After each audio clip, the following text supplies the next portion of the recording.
You're starting a new chapter in your life. You're relocating across the country for a new employment opportunity. You ask yourself, gee, can I buy a house at the exact same time? And the answer to that is yes.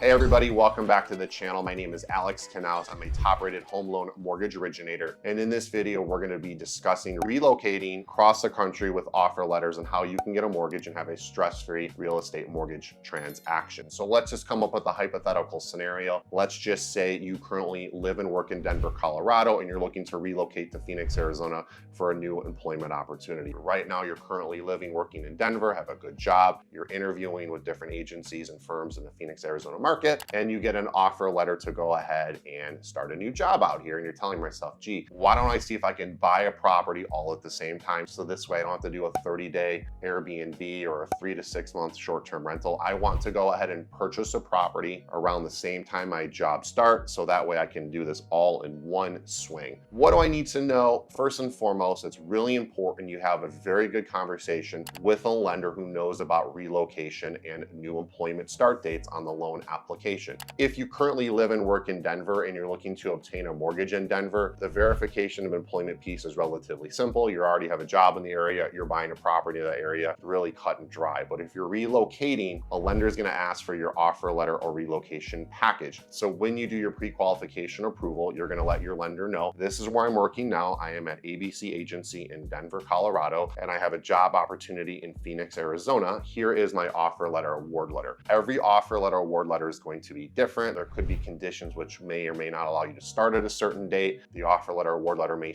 break out your salary, your hourly pay, any stock options or any incentives as well too. So you send that over to your lender. When your lender does your application, they're going to go ahead and use your new income to go ahead and compute the debt to income ratios when they're looking at the loan application. So the underwriter looks at two things with regards to the income. The income you make, is it sufficient to go ahead and afford the new mortgage payment? Basically, are you buying something within your means, number one? And then number two is they're going to go ahead and make certain the offer letter looks good, that the terms and condition make sense, so that way they can issue you the loan approval. So that way you don't have to live somewhere 30 to 60 days short-term rental. You can just move and close all at the same time. A couple mistakes individuals do when they're relocating. They're not very transparent with their lender. They never send their offer letter award letter. And another thing too is your lender may or may not ask for additional information. So always provide your lender, the HR representative helping you do the relocations, contact information to your lender. You have to remember, this is HR's job. They get these phone calls, emails all the time. So if you have HR reach out to your lender or the lender reaches out to HR, vice versa, this is relatively normal. You're not bothering your HR. HR is not bothering the lender. That's what they do. So when you send over the relocation letter, you're also going to want to include any proper HR contact information. Why is that the case? The lender or the underwriter may have additional questions or concerns on the relocation letter,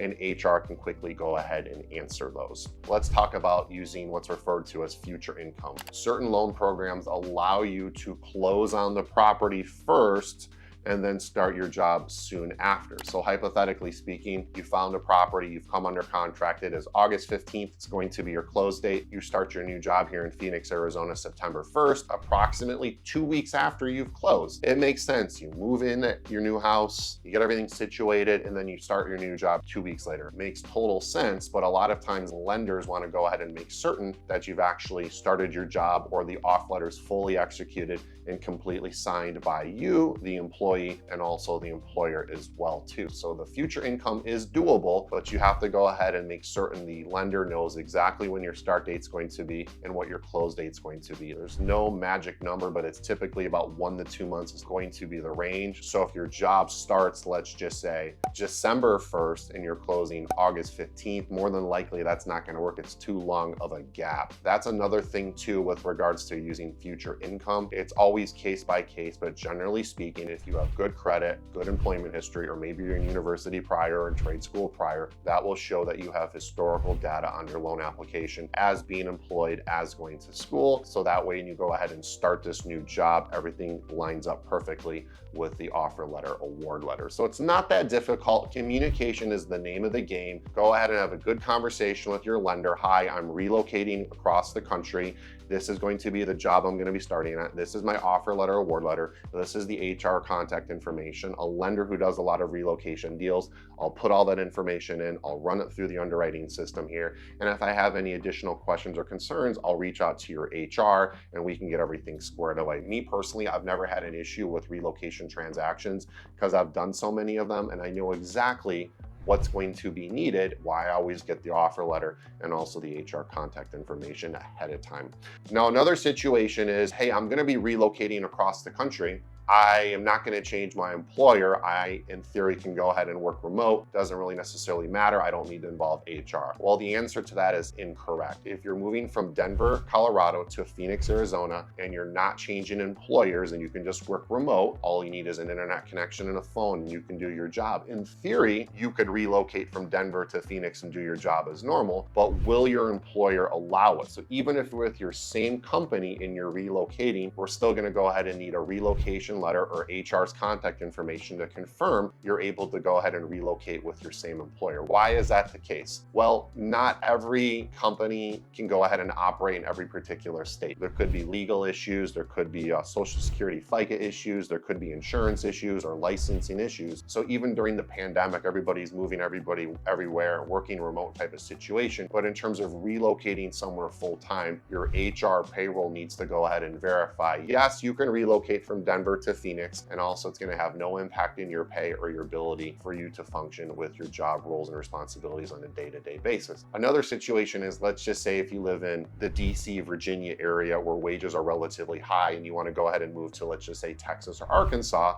where your HR actually may go ahead and allow you to relocate, but they may go ahead and take your pay or your salary down because the cost of living is cheaper in Texas or Arkansas than it is in DC or Virginia. And at the same time as your HR may say, you know what, if you do that, we're going to go ahead and make some adjustments on your compensation as well too. Going back to the pandemic COVID related era, people are just moving across the country and many of their companies' HRs or payroll actually probably wouldn't have allowed them to relocate full time due to some of those potential issues, insurance issues, Social Security, FICA, if that comes into play, licensing issues, anything of that nature. So it's imperative that if you do plan to go ahead and relocate with your same employer, whether you work remote or work in an office, you have to go ahead and get a relocation package sent over to the lender. Why does this matter? So when an underwriter approves your loan, they look at the three types of mortgage occupancy: primary, secondary vacation, and non-owner occupied investment property. If you live in the Phoenix, Arizona area and you have a regular job where you actually report to a specific site, whether you're a teacher, police officer, you report to a particular office, you typically have to have your place of employment to be 50, 100 miles to where you live. So if you live on the far northwest side of Phoenix and you buy a house on the far other side of town, far east, it's still fine. It's still 50 to 100 miles. So that does make sense. If your job is based out of Denver and you're buying a house in Phoenix, the underwriter is like, hey, that's fine, but does this person's employer allow them to go ahead and do this? Also, a lot of employers are making employees come back to the office 3 days a week. So that could also possibly cause an issue there with the relocation, working remote type of scenario. Again, it's all about transparency with your lender, whether you're going to go ahead and relocate and start a new job, you're going to get your offer letter over to your lender, or even if you go ahead and work remote and you're going to be within your same company, or if it's a new company, we will have to go ahead and verify you have the ability to relocate to this part of the country, and HR or payroll will go ahead and verify it. Again, I don't really run into issues like this because I'm all about thinking in advance. We have our consultation. Alex, this is what's going on. This is what I'm doing for work. This is what I'm doing for work here in the future. Thank you for letting me know. You tell me that information. We go ahead and capture that data. We put it into the file so that way we submit everything over to the underwriter. We know exactly what's going on. I hear a lot of feedback from real estate agents and other home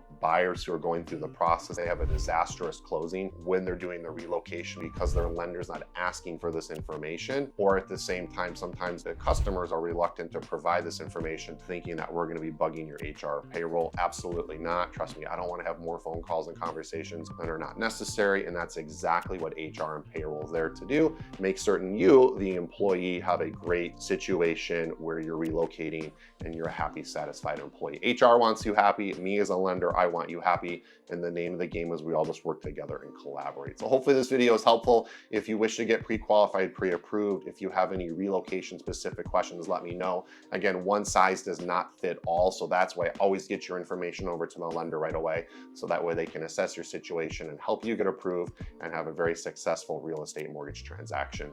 I'll see you on the next video.